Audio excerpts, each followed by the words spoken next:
Carol and George, I'm going to turn it over to you to talk about just that genesis, that moment in July of 2014 when you came and said, we have this great project. I think at the time it was called Whispering Palms.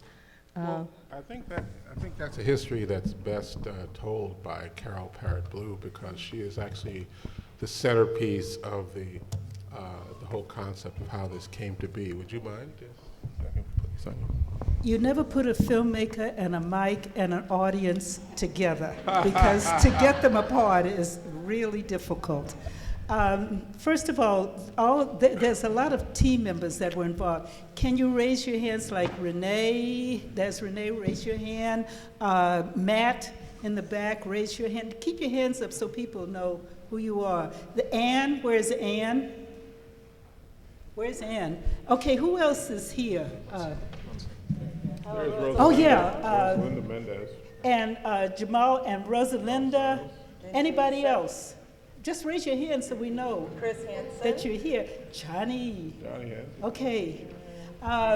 It was maybe around, I think maybe around 12 people that have contributed to this, and we have, and I'll get to the beginning in a minute. Okay. But we have about 100 interviews, and I think we're shy of about 50 different languages. And how it all started was that I have known George for about 25 years, and he's known Jean-Baptiste about 30 years. And when I first started working in Palm Center, which is in Southeast Houston, OST South Union area, we had a park, and I had wanted to do something interactive in the park, and I found out it was just, you'd have to have more money than God to actually make it happen and to keep it maintained. And so after about a year's time, George and I realized that we had to do it inside. And George suggested Valerie, because he said, she gets it. And let's go to Valerie and talk to her. And that's how we got to Valerie to get started on it. And we finally decided on the Bayou, because the Bayou, first of all, it runs west-east across Houston to the port, and it's the only bayou that is completely accessible. You can walk any part of it. It's in a Braze Bayou watershed that has about 722,000 residents. And as you all know by now, 1 in every 4 residents in the city of Houston is from another country. So Houston has become an international city, and this area represents Houston, the new Houston, better, I think, than maybe a couple of areas out toward north, the west area, of what Houston is, the face of what Houston is. And when I got with George, and later with Jean-Baptiste, we determined that it would be great to just experience what this is. And I'll turn it over to George. Oh, that was quick. Wow. Like you said, I was waiting for more wonderful stories. Filmmaker, you know, I don't make films, but I have other ways to talk your ear off. So the thing, but I won't do that today. Look, I'm extremely happy to have all of you come here and to experience our artwork. And if you know, whether you know it or not, you were part of a grand artistic experiment. Part of the thing about making these kinds of interactive works is that until the people come, you don't really know how the work is going to behave. It might be, you know how it is, kind of like people, you know, they behave one way when you're by yourself and another way in a crowd. So these kinds of artworks do some of the same kinds of things. Let me give you a bit of information about what is going on down there, and about maybe some tips in a way about how you could orient yourself to this kind of piece in case you haven't experienced it before, even if you have. Whispering Bayou, it's a funny name because I wasn't thinking about whispering. I was thinking more about wisps. So wispy kinds of sounds. I know wispy is not, you don't spell it W-H, okay? But it's a sort of a onomatopoeia, not onomatopoeia, a homonym, a play on words. And so the idea is that we wanted to have sound and images appear in sort of wisps, like small little wisps. I think Cecil Taylor has a piece called Tales, 8 Wisps, and when he's playing, it's like, it's very wispy. So when you, so that's what you hear when you go inside the piece. Now, that's what you hear if you're not at the opening. And let me tell you why. And here's what I'm going to suggest. I don't know if you have time to do it, but you could. You know, this piece is just like any other art piece. You know, like, and I hate to say it, but you know, you come to a museum like this, and you know, a lot of museums you have to be quiet. Like, quiet, you make a sound, shh, quiet, you gotta see this, you know. Not in this museum, no. But you don't have to do that. But if you do, you'll be able to hear what the artwork has to offer, and you'll get a better integration of what you hear with what you see.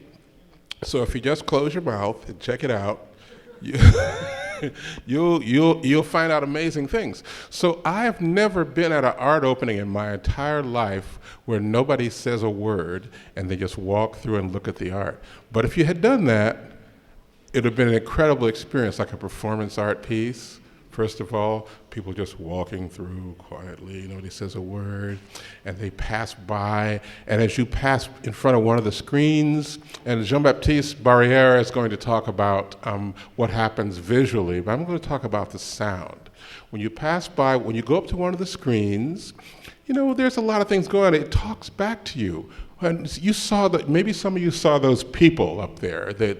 Those people are part of the 70 or 80 people we interviewed for the project, and a team of local Houston residents with great knowledge and great perspicacity and also a hell of a lot of work went around interviewing people. And we took those interviews and made them the base of the project. So what you're hearing is people are talking about, well, here's what they're talking about. You can download it at whisperinbayou.net. And in fact, if you want to be part of the piece, and that part where it says, and you, there are a couple of ways to do that. One way is you could download the interview questions at whisperinbayou.net and then record your own version of what these questions are. Let me tell you what the questions are so you're not surprised. Okay, I've downloaded them just now. Okay, here you go. Were you born in Houston? If you're not, when did you arrive in Houston and from where? And so we found out we have about 40 different countries that people are, you know, it's a huge thing. Were you brought up here? What neighborhoods do you know the best? What are they like? What kind of people live there? Some people, when they interviewed, they said, what do you like best about Houston? That's actually not one of the questions. But people, you know, improvise on the questions. Anyway, what schools did you attend? Where are they located? Is your family active religiously? What denominations? What songs do you like the best? And here's the scary part. Can you sing one or two of them? That's where the music comes from in this installation. It comes from you. You all are singing. You're singing wonderful songs. Who's that woman? That's one of my favorites. She says, take me to the king. I said, wow, that's great, man. Or people are singing songs in multiple languages. It's fantastic. What are your favorite kinds of Houston music? Who are your favorite musicians? And then we ask people finally to just say Whispering Bayou in their native language. And so that's where we get a lot of languages. Now, as Carol Blue, I think she researched and found out that there are at least 100 languages spoken in this city, if not more. I think we got at least half of those. It's not bad. So it's really quite a polyglot place. And so what we find is there's just a lot of things that you can explore. So if you want to do that, just go onto that website and, you know, take about 5 minutes out of your day and tell us what you think. Oh, it's there too. You can see it all right there on that brochure. I had a couple other things I wanted to say, but I think I'm going to leave it for now, except to say that, you know, this art is a lot like other kinds of art. You know, you can perform if you want. You can do this and dance, and the artwork it likes that. You know, if you dance or whatever. But whatever you do, if you just sit there and watch and listen, amazing things will happen because the system can also see that you're sitting there and watching. And it knows the difference, and it will respond differently. So if you just sit there and watch, you know, what Jean-Baptiste Barrère and Thomas Gupfer have created, you know, on the visual side, if you sit there and listen to what me and Damon Holsborn have done on the sound side, if you sit there and you get the overall concept of what Braised Bayou is all about, which filters through that from Carol Parrott Blue, if you get all that, boy, you will really be doing something. And you don't have to say a word. You can just sit there, you know, don't say a mumbling word. Just sit there and check it out. Anyway, that's what I have to say about it. It's sociable art. What should I add after such a pleasant introduction? Well, I would like just to say that forget about the technique. It's not the question. There is some technology in the background, but we won't speak about that because it's not the subject. The subject of this piece is you, the Houstonians, Houston, and more precisely, the life in the bayous, and how the bayous are the melting pot of Houston, and how they can represent not only the past but also the future of Houston. So this piece is conceived as an emotional experience. I want to repeat that because this is all what this is meant to be. You are exploring the space in front of the screen and under the loudspeakers, and depending about the way you move, the paths that you take, about what you do in front of the screen, well, different things are going to happen. A narrative is going to construct, and this narrative will be always different, depending about what you do. So it's a personal path that you are making into the piece, and which is going to develop with you. That's what I call the history mechanism in such a piece. And that's why it will be always different. If you come back one or more times, well, every experience will be different. You will discover the many worlds that we have created and which are more or less, let's say, not hidden, but available for you, for your discovery while you are exploring the space. And, well, that's what you will take with you when you get out. That's at least what we hope, that all these impressions of Houston and what people have said and what they were telling about their own vision of Houston, and the way you will relate to that, and hopefully by also being convinced about getting to the website and adding your contribution, your vision of Houston, which eventually will be merged into the installation.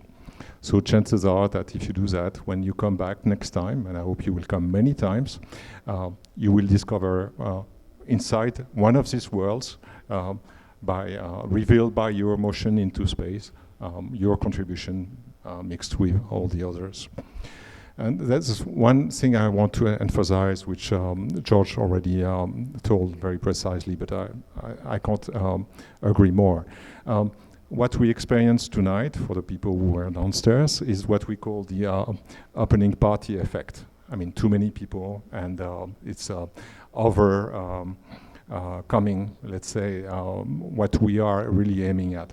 It still works, and you have got impressions, but that's not the real piece. The real piece is coming there, not necessarily alone, maybe with your double or your next of kin or your children or whoever you want, and then making your own discoveries through the path of the piece.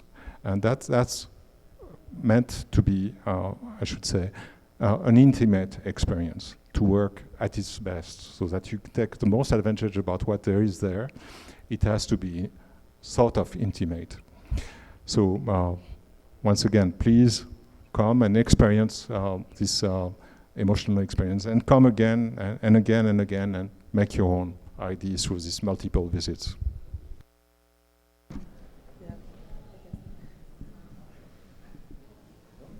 No, we can talk about the mechanics, because one of the things I found most exciting about this project coming to fruition is that after all of the work had been done by the team, that went out.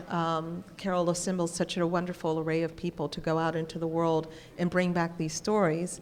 From Saturday until this afternoon, it was basically these four gentlemen sitting at a table in front of computers nonstop. And so one of the things I thought was very interesting is there was no desire to hide the technology. The technology becomes such an integral part of that experience. And so I think maybe it's great to also invite Thomas and Damon to also, because you've been longtime collaborators with George and Jean-Baptiste. So I'm curious as to, we would like for you to say something. Hello. So I'm Thomas. I work with Jean-Baptiste on the video part and all the analysis and how to find your shadow and how to display your shadow, the different treatment and video effect. But like Jean-Baptiste said, I'm not sure that this is the point to know exactly how we built it, how everything works. It's more about the sensation, your own feeling, your own experience. So I'm not sure that's the right place to explain every detail or hardware techniques about the video part. But for the sound part, Damon. Yeah, I think actually George probably wanted me to talk a little bit about the mobile component. So the when you hello, yeah, it's next time you come back when it's a little bit quieter, perhaps it's a little bit tough to deal on this opening night kind of situations. But there's another component that you could use to interact with the space. So in the space, there's 3 video screens. There's 4 speakers set throughout the space, and the video screens will reflect your silhouette, and your actions may be causing sound to move about the space. But in addition to those elements, these days pretty much everybody has a screen and has a speaker sitting in their pocket or in their purse. And so now it was decided to take advantage of that. So there's a mobile component to this. So if you visit whisperingbayou.com on your Android or iPhone, you will get another component of this installation where new sounds will happen. They're related and come from the exhibition, as well as images. And so as you move about the space, the installation itself will be reacting to you, but then you also can take even perhaps a little bit more of an active role by interacting with this piece that as you shake the phone, as you touch the phone, you will produce new sounds and get maybe a little private show on your own little screen, as well as the not so private sound coming out of your speakers. And so there could be not just 4 speakers, but 6 speakers, 8 speakers, 20 speakers, however many people are in the space. And so when it's a little bit quieter, perhaps you might want to try that out. And of course, you could also then, it's mobile, you could take that with you. So if you want to experience the piece a little bit again tomorrow or the next day, pull out your phone, go whisperingbayou.com and do it again. I want to try it right now. Melt down the I want to Wi-Fi try it network. right this second. Here it is right here. We're going to see if it really works. If it doesn't, you can blame me. I just typed in whisperingbayou.com, and then it says go, right? And then, let's see, and you get this thing called Personal Bayou. This is Damon's web application. Now it says tap anywhere. It's supposed to load the sounds, but I faked it. I think it's already got the sounds loaded. Whispering, just tap it in and see what happens. Let me see what happens. If I tap anywhere to get started, what you see is stuff like this. You see that?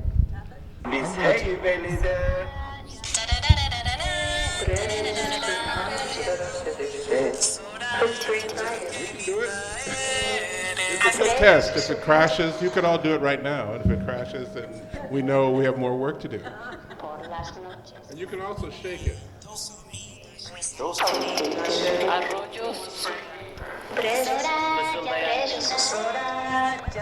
Now the thing is about this is that this is the part of Whispering Bayou that you can take with you. You can use it anywhere in the world. It doesn't care. Just your own personal whispering bio-installation you can take with you. You can go to you can put it on under your pillow. You know, you can use it. Well, don't use it in the car. It's not good. No, do not text in cars. But you can do stuff, and it'll be fantastic. Are we done? Almost. Carol wants to say. Carol wants to say something? Okay, I think we're done here, but there's one other thing. Wait, let Carol speak. I kind of got interrupted. Hello, everybody, again. What I take away from this whole experience is that citizens are in a position now to help build the 21st century cities. I want you to remember the name Habitat Free. Habitat Free. It's the United Nations that's going to have a conference with citizens from all over the world in Quito, Ecuador in 2016. And the point is to, at this time, have citizens become part of how cities are going to be built. And what I've appreciated about this whole experience is that Houston really has an opportunity to build a city of the 21st century. And I just hope that in this experience that you all are having, that it will inspire you to become part of creating a new city for Houston. So that's all I have to say. That's wonderful. Thank you.